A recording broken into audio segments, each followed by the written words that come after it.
Today, I'm here to give you my cookie tips.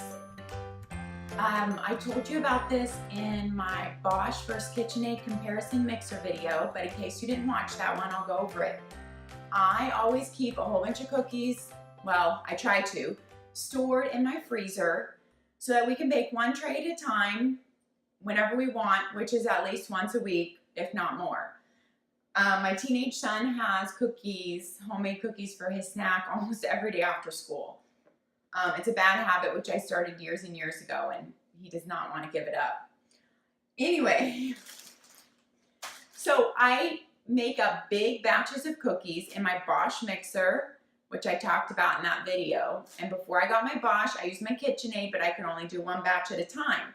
Now I save myself so much time. I make 3 batches of cookies. Usually you can fit 4 in the Bosch mixer. That video will be linked below, all my mixer videos. And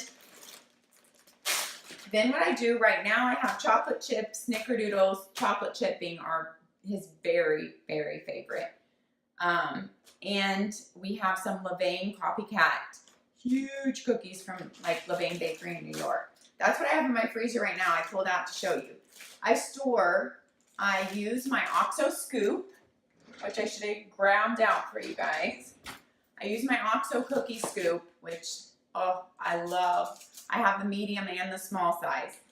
And I want to get the big one just for muffins, but that's a different story. So I use my OXO cookie scoop. I scoop my balls. I put them all on a cookie tray, which I'll talk about my favorite trays too, in the fridge covered with saran wrap. So I have like a whole tray full. There's no spaces in between when I do that.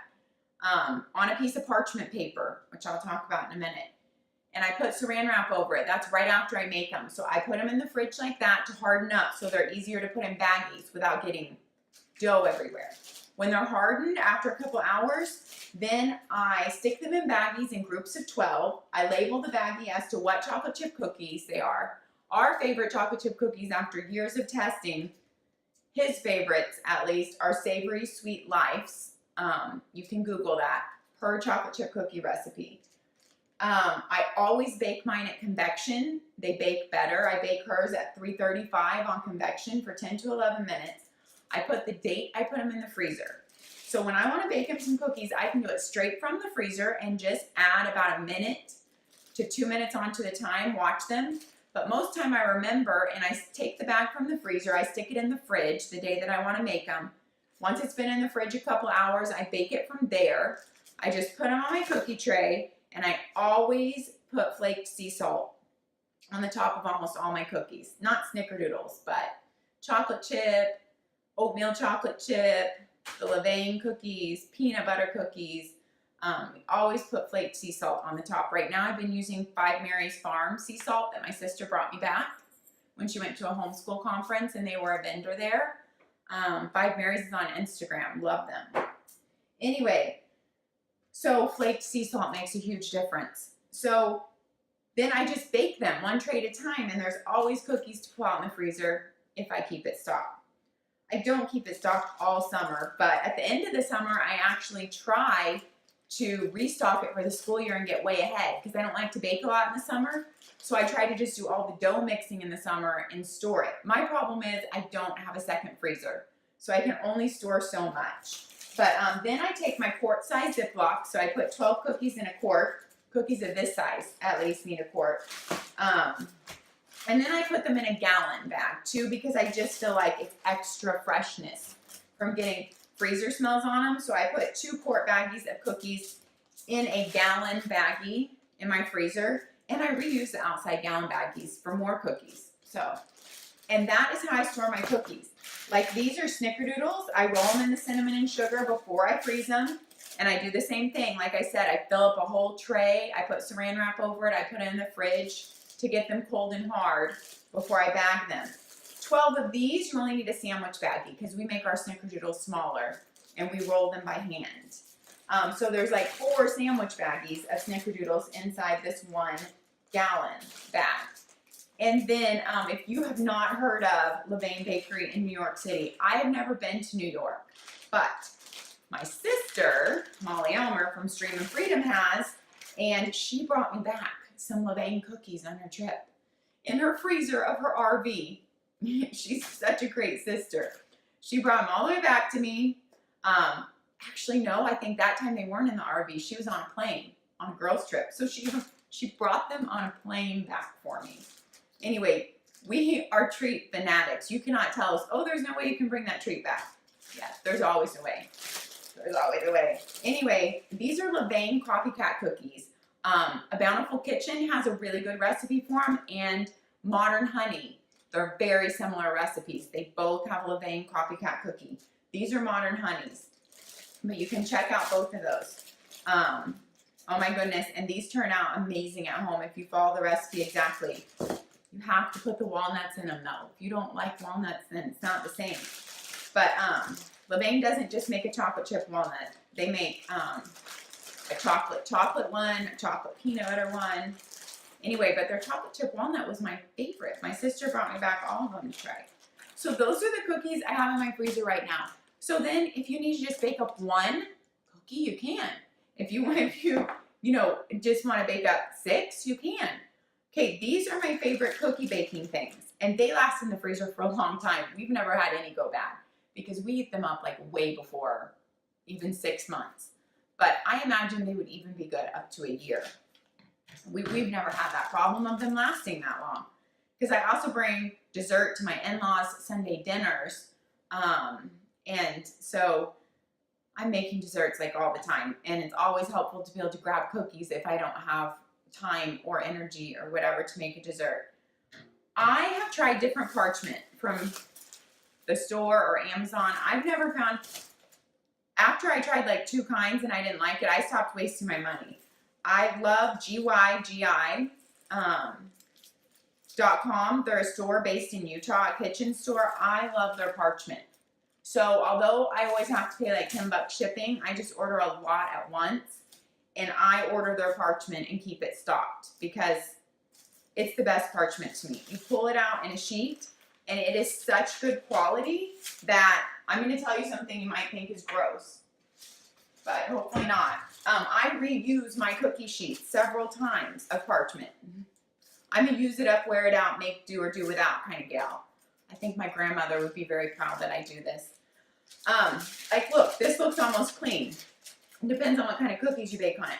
But I get all the crumbs off over the sink. Then I fold it like this so the dirty part's inside. And I store it in a Ziploc baggie like this, flat, on top of my cookie sheets in my baking cabinet. And I mean, chocolate chip cookies make it look a little bit dirtier. Like this is probably 2 or 3 bakings. And when it gets to like another 1 or 2 bakings and it looks really gross, then I throw it away. And I know that might sound gross to people and you don't have to reuse your parchment, but I'm just one of those types of people that is like, doesn't want to throw away something that's perfectly good. That's me. So, GYGI has my favorite parchment. Oh my goodness. And I know they say it's something like, they say the name some way there in Utah, but I don't live there, so I don't know how they say it, so I'm just saying GYGI. I know you can buy cooling racks anywhere, but I just bought mine from there when I first started buying my parchment from there, and I have like 7 cooling racks because you can't have too many. Because, you know, you put the tray on it out of the oven and then you need other ones to transfer the cookies onto. Very important. They also fit their half-sheet cookie trays perfectly, of course. And then there, I also love their cookie trays. I have like 7 of them. So they are my favorite place to buy these things because I just know I'm not wasting money. And I haven't had to buy any for years. Like once you build up your collection, you don't need to buy any more. Ooh, something I love. Sorry, I forgot to get this out. That goes with their cookie trays is their lids. Because a lot of times I'll make a sheet cake in here to take to our Sunday dinners at my husband's family's house. Or I'll make a bar cookie. Or I will make a bar cookie and then take it out of the pan with my parchment paper liner. Because when I make a bar cookie, I always like to use a parchment paper liner. And I'll just take out that 9x13 pan parchment paper liner when it's cold, set it on here, cut up. I will cut it with my OXO cutter, my bar cookie. I'll show you in a minute because I have a bar in the freezer, in the fridge right now. And then this lid, You can also just put parchment on it and transport sugar cookies, like where the icing's not quite dry yet and you don't want to stack them all. I've done that. So I bought several of these lids because they've really been helpful in transporting desserts to their house. So you can pre-cut the bars and just set them all out here on parchment. That type of thing. Or a sheet cake or stacked cookies or the icing cookies. These tops are, these are Liberty Wear. They're from GYGI also. I will show you the bar cookie real quick since I'm giving all the tips. I have one in my fridge. Sorry you guys, when I think I have a video planned well, then I start talking in the video and we see I don't have it planned that well. So these are red velvet cookie bars from modernhoney.com. Her recipe, they're amazing. They don't look red because I don't put the food coloring in unless I'm making them for someone else or, you know, going to my in-laws, because I don't want red crumbs with a whole bunch of food coloring in my carpet. But this is what I do. I baked these in a 9x13 glass pan in parchment. Then I pull the parchment paper out when they're cooled and I put them on this tray in the fridge because it fit better on a shelf to completely cool. And then I cut it with my OXO cutter. And then that's how I would take them to their house already cut like this. But right now I'm leaving these stored at home. I'm going to take them and store them in Ziplocs or a Ziploc container individually for us to eat off of, for my son for after school, and for us for treats. I already ate one this morning when I cut them up. Anyway, so those you can store individually in the freezer too. I often will individually freeze bars or pieces of leftover cake, wrap them in saran wrap, and put them in a sandwich Ziploc individually. We'll keep them very fresh, and then you pull them out just one at a time. You can just thaw one piece of cake on your counter at a time, or one bar. And so that's how you can like always have a treat on hand, but not have them just sitting out having to eat them all at once. Anyway, those are my freezer cookie tips, which turned into like my favorite baking pans and how I do my bar cookies. Anyway, thanks for watching. I hope some of it helped you. Thanks for supporting my channel. My other baking and mixer videos I will link below. I also love planners and have a lot of planner videos on my channel.